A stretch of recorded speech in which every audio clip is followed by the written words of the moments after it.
அதே போன்று தமிழ்நாட்டின் இன்னைக்கு முக்கிய பிரச்சனை வந்து மதுவும் கஞ்சா போன்ற போதைப் பொருட்கள் தான். இன்னைக்கு தமிழ்நாட்டில் பெண்களுக்கு பாதுகாப்பு கிடையாது. அதுக்கு ஒரு முக்கிய காரணமே வீதி வீதியாக கஞ்சா உள்ளிட்ட போதைப் பொருட்களை நகரத்தில் மட்டுமல்ல ஒவ்வொரு கிராமத்திலும் விற்றுக் கொண்டிருக்கின்றார்கள்.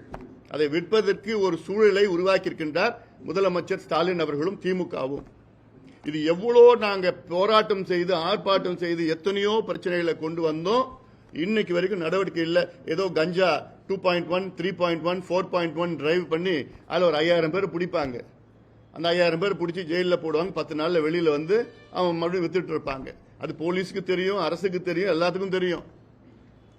ஆனா முதலமைச்சர் அதை பத்தி ஒரு பொருட்டா கூட கிடைக்கல. அதாவது தமிழ்நாட்டின் பெண்களுக்கு பாதுகாப்பு வழங்க முடியாத ஒரு முதலமைச்சர், அவரெல்லாம் ஒரு முதலமைச்சரா? அந்த பொறுப்பில் இருக்கிறதுக்கு அவருக்கு தகுதி இருக்கா? இதுதானே உங்களுடைய முதன்மை கடமை. நீங்க உங்ககிட்ட நாங்க நெடுஞ்சாலை கட்டிட்டோம், ஐடி பார்க் கொண்டு வந்துட்டோம், சிப்காட் பண்ணிட்டோம், அந்த ஃபேக்டரி பண்ணிட்டோம், இதெல்லாம் பண்ணிட்டோம்ல. உங்க பெண்களுக்கு உங்களால பாதுகாப்பு வழங்க முடியலன்னா எதுக்கு உங்களுக்கு அந்த பொறுப்பு? எதுக்கு உங்களுக்கு பதவி?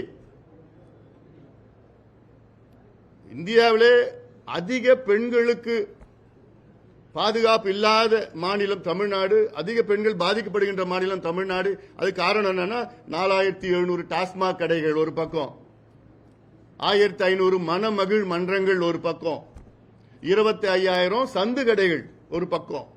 அந்த சந்து கடைகள் 24 மணி நேரமும் மதுவை வித்துட்டு இருக்காங்க, டாஸ்மார்க் வித்துட்டு இருக்காங்க. டாஸ்மார்க்ல மட்டும் 1,80,000 கோடி ஊழல்.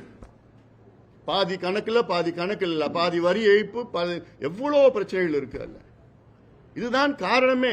சட்டம் ஒழுங்கு, லா அண்ட் ஆர்டர் பிரச்சனைக்கு காரணமே இதுதான். குடிச்சிட்டு அங்கங்க கிடைக்கிற போதை, கபின், காக்கைன், ஹெரோயின், எல்எஸ்டி, ஃபென்டனைல், மெத்தலாம்பிட்டமின் என்னென்ன இருக்கோ அது எல்லாத்தையும் சரளமா கிடைக்குது. போலீஸ்க்கு தெரியாம யாரும் விற்கிறது கிடையாது, தெரிஞ்சுதான் விற்கிறாங்க. அப்போ இதனாலதான் 2.5 வயசு குழந்தைய பாலியல் வன்கொடுமை செய்து கொடூரமான முறையில் கொலை செய்கின்ற மாநிலமாக மாறி இருக்கு தமிழ்நாடு.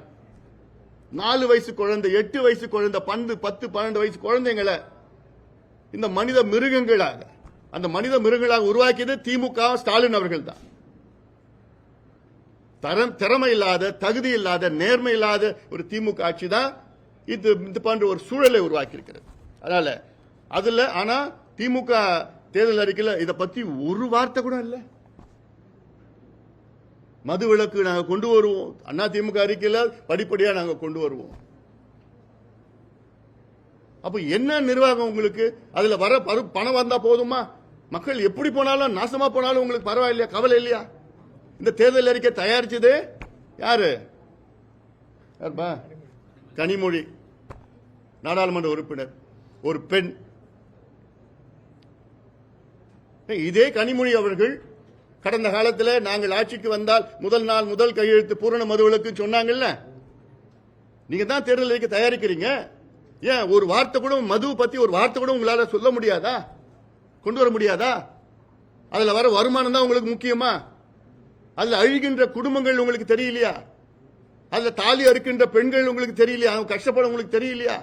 நடக்கின்ற கொலைகள், கொள்ளைகள், கற்பழிப்பு, பாலியல் வன்கொடுமை எல்லாம் உங்களுக்கு தெரியலையா? அதனால வருகிறது தெரியலையா?